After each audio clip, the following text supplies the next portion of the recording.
शाम का समय था। सूरज धीरे धीरे क्षितिज की गोद में उतर रहा था। आकाश में सुनहरी और हल्की लालिमा बिखरी हुई थी।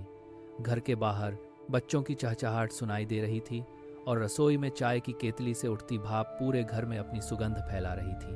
मैं रोज की तरह अपने कामों में लगी हुई थी। सुबह से लेकर शाम तक न जाने कितने काम किए थे, लेकिन जब भी कोई पूछता कि दिन भर क्या किया तो मुझे सचमुच समझ नहीं आता था कि क्या उत्तर दूं। उस दिन भी तुम दफ्तर से लौटे, थके हुए थे, लेकिन चेहरे पर वही सुकून भरी मुस्कान थी। हाथ मुंह धोकर तुमने चाय का कप उठाया और हमेशा की तरह पूछा, तो बताओ आज दिन भर क्या किया। मैं कुछ पल चुप रही। सुबह 5 बजे उठने से लेकर अब तक का पूरा दिन मेरी आंखों के सामने घूम गया। बच्चों को जगाना, उनका टिफिन बनाना, स्कूल के लिए तैयार करना, तुम्हारी चाय, तुम्हारा नाश्ता, घर की सफाई, कपड़े, रसोई, बाजार, बिजली का बिल, बच्चों की पढ़ाई, फिर रात के खाने की तैयारी। लेकिन इन सब के बावजूद मेरे मुंह से वही पुराना उत्तर निकला, कुछ नहीं। तुम मुस्कुराए, लेकिन उस दिन तुम्हारी मुस्कान में कुछ अलग था। तुमने मेरा हाथ अपने हाथ में लिया और बहुत गंभीर स्वर में कहा, जानती हो, तुम्हारा यह कुछ नहीं सुनकर मुझे हमेशा आश्चर्य होता है। मैंने हैरानी से तुम्हारी ओर देखा।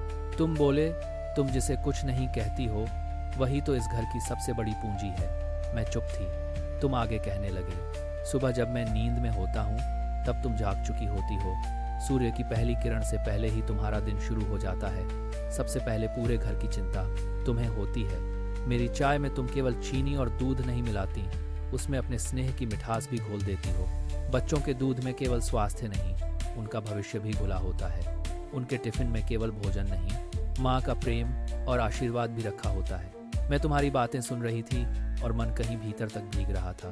तुम कहते जा रहे थे, फिर तुम बच्चों को स्कूल भेजती हो, मुझे नाश्ता कराती हो, मेरे कपड़े तैयार करती हो, मुझे दफ्तर विदा करती हो, और जब हम सब अपने काम पर निकल जाते हैं तब भी तुम्हारा काम समाप्त नहीं होता, बल्कि असली काम तो तब शुरू होता है। तुमने मेरी आंखों में देखते हुए कहा, घर की सफाई कौन करता है, रसोई कौन संभालता है, सामान कौन लाता है, कपड़े कौन धोता है, किसी की तबीयत खराब हो जाए तो सबसे पहले कौन दौड़ता है, बिजली, पानी, गैस, राशन, स्कूल फीस, रिश्तेदार, पड़ोसी, इन सब का हिसाब कौन रखता है। मेरी आंखें झुक गईं, क्योंकि सच तो यही था कि यह सब मैं ही करती थी, लेकिन मैंने कभी इसे कोई विशेष काम नहीं समझा।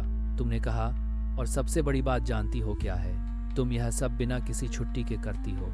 तुम्हारा कोई रविवार नहीं होता, तुम्हारा कोई अवकाश नहीं होता, तुम्हारा कोई प्रमोशन नहीं होता, कोई बोनस नहीं मिलता, कोई तालियां नहीं बजाता, कोई प्रमाण पत्र नहीं देता, फिर भी तुम हर दिन पूरे समर्पण से लगी रहती हो। मेरी आंखें नम होने लगीं। शायद पहली बार किसी ने मेरे श्रम को इतने ध्यान से देखा था। तुम आगे बोले, दुनिया में लोग बड़ी बड़ी उपलब्धियों पर गर्व करते हैं। कोई कंपनी चलाता है, कोई व्यापार करता है, कोई बड़े पद पर बैठता है, लेकिन एक घर को प्रेम, धैर्य और समर्पण से चलाना उससे कहीं अधिक कठिन है। मैं निःशब्द थी। तुम्हारी हर बात मेरे मन के किसी अनछुए कोने को छू रही थी। तुमने कहा, तुम्हारे कुछ नहीं के कारण ही हम सब निश्चिंत होकर अपना काम कर पाते हैं। मैं दफ्तर में बैठकर काम कर पाता हूँ क्योंकि मुझे पता है कि घर सुरक्षित हाथों में है। बच्चे निडर होकर सपने देख पाते हैं क्योंकि उन्हें मालूम है कि उनकी माँ हर समय उनके साथ खड़ी है। हम सबकी सफलता के पीछे तुम्हारा मौन त्याग खड़ा है। मैंने धीरे से कहा, लेकिन मैं तो सिर्फ अपना कर्तव्य निभाती हूँ। तुम मुस्कुरा दिए। यही तो बात है, जो लोग अपना कर्तव्य प्रेम से निभाते हैं वही सबसे बड़े होते हैं। त्याग कभी शोर नहीं करता, समर्पण कभी अपनी घोषणा नहीं करता, प्रेम कभी अपनी कीमत नहीं बताता। तुम्हारे शब्द मेरे हृदय में उतरते जा रहे थे। तुमने कहा, तुम्हें पता है इस घर की सबसे बड़ी शक्ति क्या है? न यह मकान, न यह फर्नीचर, न बैंक बैलेंस, न सुविधाएं। इस घर की सबसे बड़ी शक्ति तुम हो। मैंने तुरंत टोका, अरे नहीं, लेकिन तुमने मेरी बात बीच में ही रोक दी। हाँ, तुम, क्योंकि घर ईंटों और सीमेंट से नहीं बनता। घर बनता है उस व्यक्ति से जो उसमें आत्मा भर देता है, और इस घर की आत्मा तुम हो। वो भावुक हो उठी। इतने वर्षों से जो काम मैं सहज भाव से करती चली आ रही थी, आज पहली बार उसका महत्व मेरे सामने खुल रहा था। तुमने आगे कहा, जब बच्चे बीमार होते हैं तुम रात भर जागती हो। जब मैं परेशान होता हूँ तुम मुझे हिम्मत देती हो।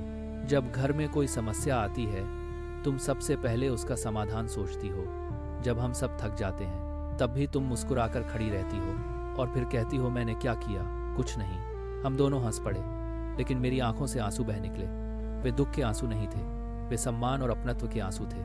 तुमने कहा, दुनिया अक्सर घर संभालने वाली स्त्री के काम को काम नहीं मानती, क्योंकि उसका कोई वेतन नहीं होता, कोई पद नहीं होता, कोई पदवी नहीं होती।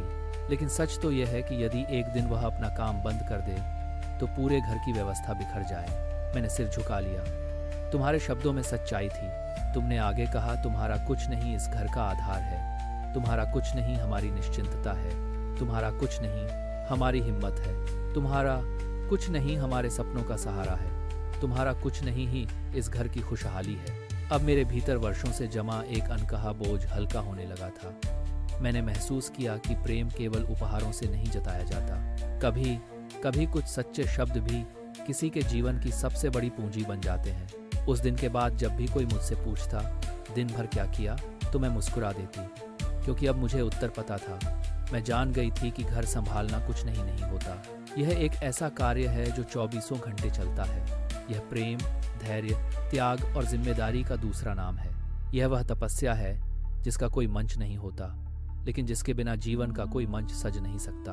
आज भी मैं सुबह सबसे पहले उठती हूँ, चाय बनाती हूँ, रसोई संभालती हूँ, बच्चों की चिंता करती हूँ, घर के छोटे बड़े काम करती हूँ। लेकिन अब मेरे मन में कभी यह भावना नहीं आती कि मैं केवल कुछ नहीं कर रही हूँ, क्योंकि उस दिन तुमने मुझे समझाया था कि मेरे कुछ नहीं में ही इस घर का सब कुछ छिपा है। सचमुच हर घर में कोई एक ऐसा व्यक्ति होता है जो स्वयं को पीछे रखकर सबको आगे बढ़ाता है, जो अपनी इच्छाओं को परिवार की खुशियों में मिला देता है, जो बिना प्रशंसा की अपेक्षा किए लगातार देता रहता है। और अक्सर वही व्यक्ति सबसे कम सम्मान पाता है, लेकिन परिवार की असली नींव वही होता है। उसके बिना घर केवल एक भवन रह जाता है। जीवन में यदि आपको ऐसा कोई व्यक्ति मिला है, माँ, पत्नी, बहन, दादी या परिवार का कोई भी सदस्य, तो उसके श्रम और समर्पण को पहचानिए, क्योंकि हर बार जब वह कहता है मैंने कुछ नहीं किया, तो संभव है कि उसी कुछ नहीं में आपके जीवन का सबसे बड़ा सुख छिपा हो। और सच यही है, एक स्त्री का निस्वार्थ प्रेम, उसका मौन त्याग और उसका अनदेखा श्रम ही किसी घर को स्वर्ग बनाता है। उसका कुछ नहीं ही परिवार का सब कुछ होता है। उसके कुछ नहीं से ही घर में हंसी गूंजती है, सपने पनपते हैं, रिश्ते महकते हैं और जीवन आगे बढ़ता है। वास्तव में उसके कुछ नहीं से ही इस घर के सारे सुख हैं, सारा वैभव है और पूरे परिवार की खुशियां हैं।